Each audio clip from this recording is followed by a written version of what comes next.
Hello guys, today I'll be showing off my pressure washing rig. So we got P1 pressure washing truck, and I'm just going to show you how I set it up, the job I just completed, and then finally at the end of the video I'm going to do a cost breakdown of the ROI along with how much money you can actually make with pressure washing for at least my set. So right now we are only doing driveway pressure washing. I don't want to get into soft washing quite yet. I think there is already a huge market for concrete pressure washing, and it's already so simple and you don't need many chemicals, if any, at all. So what I have is a Ford F-250, a 2007, 227,000 miles.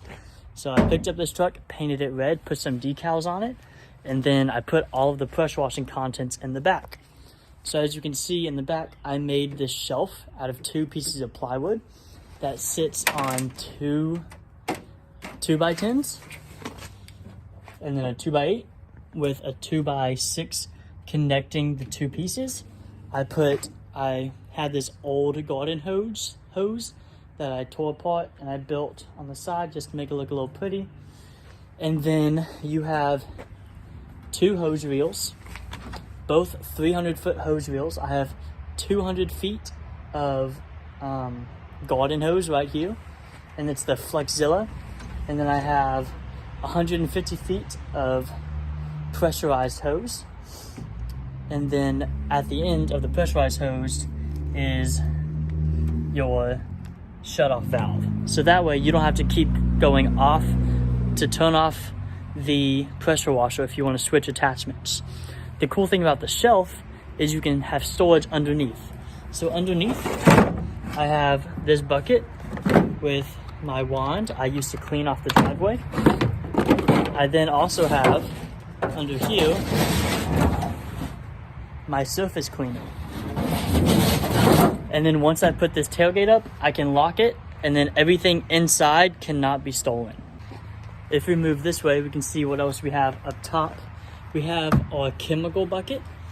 I have tried to use downstream injecting, but I can't get a hot enough batch. With the downstream injecting and the downstream injector I have, it's 1 part solution to 29 parts water. So a 1 in 30 solution, which is not hot enough for me. So what I'm gonna be doing is pre-mixing my solution into here, which is SH, sodium hypochlorite, 12.5%. It's just pool shock, and you mix 1 part SH to 2 parts water. So it dilutes it into 4.5% sodium hypochlorite, which is perfect for pre-treating and post-treating driveways. All you do is, I have a still backpack sprayer, and I'm gonna mount this up so it's a little higher up, and then I can just set my backpack sprayer on the tailgate, turn a nozzle, and it'll fill it up. That way my guys don't have to worry about pre-mixing or running out of solution while on the job or during the week. And finally, and then you can spray it, the driveway beforehand. It breaks up all of the dirt and loose soil, and then when you pressure wash, it's a breeze, and you don't have to go over twice. It doesn't cause any streaking. So that is a great part of using chemicals. So I have my chemical, and this is just a 15-gallon tub, got off Amazon. And then I have my Shurcan gas can, 5 gallons, with the rack, so that way I can put a lock on it and no one's gonna be stealing it. This can just stay on the truck. And then whenever you want to refill the pressure washer, you just get up on this bed, you can stand on this plywood, it won't hurt it whatsoever, and fill up the pressure washer. So let's go check out the pressure washer. This is the pressure washer. I don't know what kind of pump it is, but it's a Honda GX390. Yeah, it's a normal pressure washer. It's 4 gallons per minute with 4,000 PSI. So I believe that the gallons per minute is a little more important, just because that's how quickly you're going to be moving your water.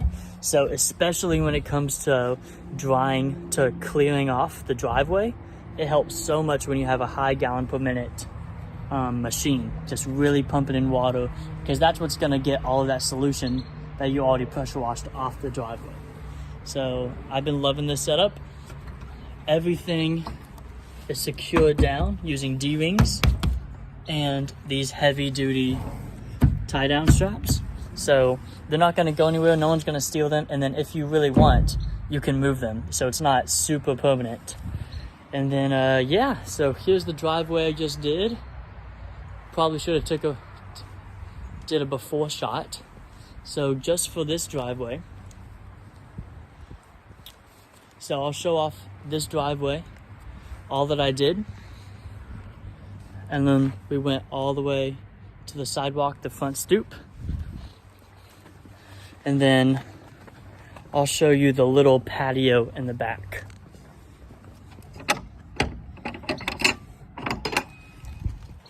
Very lovely house. So then just this little patio. So now I'll go over this specific job and how much money I made on this job and the details, the square footage, and then I'll go over the ROI of the pressure washing truck, when I'm going to recoup my investment, and how much I could potentially earn on any given week of work. The property you just saw was 2,281 square feet, and we charged 16 cents per square foot. So for 2,281 square feet, we charged $365. It took me personally 3 hours and 15 minutes to complete, and that is from when I parked the truck to when I was pulling away. That includes tear up and tear down. And I had to move the truck to get to a back patio. So normally it would only take 3 hours to get that much done. But I'm going to go over some numbers. So first off, initial equipment cost, the fixed cost. What did I have to pay to get into this? So overall, I paid $8,726 for the pressure washing rig. And that includes $3,036 in equipment. This is your pressure washer, your hoses, your reels, your tank, your gas can, your gas tank, the equipment defender holder, right? All that jazz. $250 for the wooden structure I built to hold everything together. $4,500 for the truck itself. Again, it's a Ford F-250 2007. I spent $100 on parts for the truck. I spent $700 on paint, painted it myself, and $390 on the decals. So that's the front two sides and then the back. So altogether, that's again $8,726 in fixed costs. So for variable costs, it's about $100 a day if you're running it for 10 hours, right? And so so on any given day, a person can pressure wash 700 square feet of driveway, right? And that's gonna be variable. That's gonna be how dirty is it, how, if it's super clean, you can probably get 1,000 square feet. If it's crazy dirty, maybe only 400, 500 square feet. But in the middle, I found to be around 700 square feet of driveway. And so we do 10-hour days, and so with 10 hours of work, we'll cut out an hour of it for lunch along with travel time. 6,300 square feet a day. So when you're charging 16 cents a square foot, that comes out to be $1,008 net revenue a day. So our chemicals cover about 1,500 square feet. That means we use about $84 in chemicals a day for a full day of work. And we use about $25 in gas. So altogether, we're looking at $110 for every full day of work we are doing with the pressure washing truck. Oh, and then you have insurance. I think I pay $150 a month, which is actually pretty good. Let me check that. Yeah, $150 a month So that's another fixed cost, well, variable. Well, it's a fixed cost, but not an initial cost. So anyways, so yeah, ROI. So my ROI is a little over 6 weeks. So this is when I would fully recoup my investment. It's going to be different for every person because everybody's financial structure is set up differently. In our business, we use the profits first method, which means you delegate your overhead, your top head revenue into a bunch of different delegations, into categories by percentages, and then from those delegations, tell you what you are allowed to spend in different categories. So for our instance, operation expenses is 33% of our revenue. Payroll, we pay out 35%. Owner's compensation, that's my salary, is 12%.